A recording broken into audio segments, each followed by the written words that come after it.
lot of people, what their guitar looks like says a lot about them and their music. It's very important for their stage presence. And that's why they might pick, for example, a relic guitar, a guitar that looks worn and aged. These guitars take that to the extreme. They look broken and smashed and burnt. They're twisted out of shape. Nothing about them looks like it's happened in one accident. It's multiple disasters rolled into one. Yet the guitar is still fully functional, and in this video I'm going to look at how I make these and how they work. I've made quite a few and they've been sent all around the world, so people buy them for lots of different reasons. I do have a video online showing a time-lapse making of an end-of-the-road guitar, but it was from one of the original runs I did with the guitars a number of years ago, and a lot's changed since then, including having a worn fretboard look, painted on to add to that relic look, quite extreme again. And now all the new guitars have actual screws embedded as fret markers. So the way that works is I've drilled the holes in as you might do for a normal fret marker, but instead of dropping pearl in, I've sliced the top off of a screw, dropped it in, poured in some resin to embed it in place, and then sanded that resin so it's a totally smooth surface. It's not going to catch on your fingers or strings when you're playing. The thing to note here is where I've left the burnt sort of looking design, there's bits of plastic that have melted and burnt when I've set fire to it. The guitar body itself, the paint has chipped and flaked off. Well, I've glued all those pieces in place and then they're covered in thick lacquer, so there's no way that the burntness is going to come off on your hands as you're rubbing. There's not going to be any ash marks on you.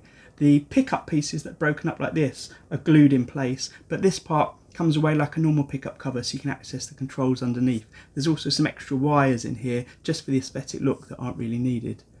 One thing to note on the Strat style guitars is the tremolo bar is deliberately put on at an angle and really bent up to really disrupt the flow to add to that aesthetic, which means that the bridge is actually a fixed bridge, not a floating bridge. If I'm making these from scratch for you though, we can customize it however you want, so you can still have a floating bridge if that's what you wanted. But I find on the Strat style guitars like this, it's meant to be really bent and broken, and that really adds to the look. Just to point out that the headstocks are all split, so I always twist a piece, put it back on, and it's always the piece that has the top two machine heads.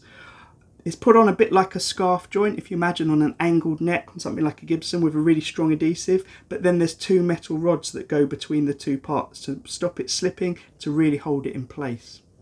All the metal on any of these guitars looks old and relict, but that's actually a paint job to add to that effect, not a natural relicking. I prefer the paint job on these because I feel like it's not going to add to extra rusting that's going to happen over time, and it's not actually going to in any way come away like rust naturally would. It's all sealed in place.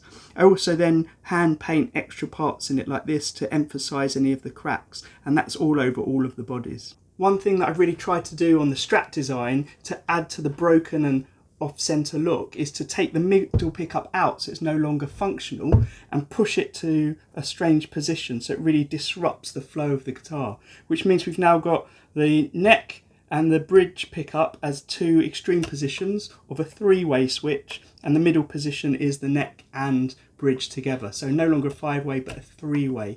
Okay, let's do a quick test of what the pickups sound like. I'm going straight into an amp with just a slight bit of delay.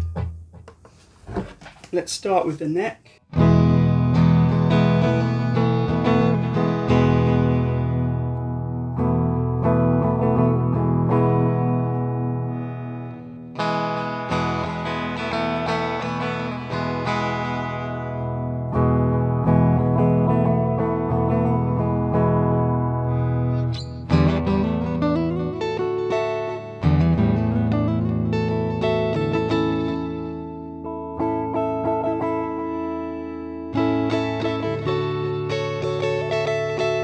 Now let's try it with some distortion and reverb on.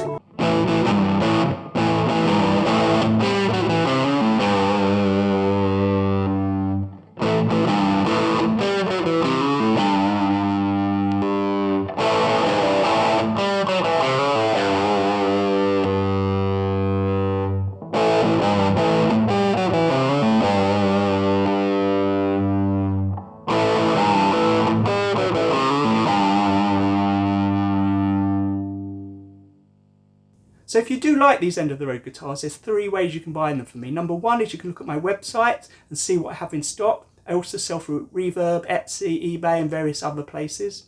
Number two is you can get in contact with me either via the website or social media. Leave a comment in the YouTube channel, for example.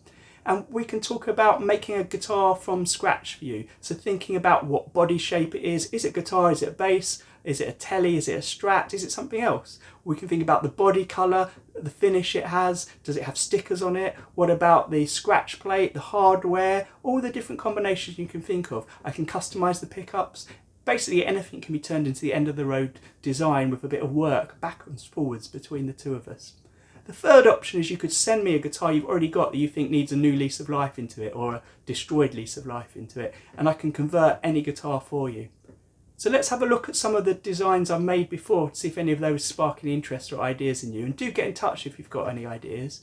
If you are just interested in the sort of projects I get up to or the guitars I make for my clients, follow me on the different social medias.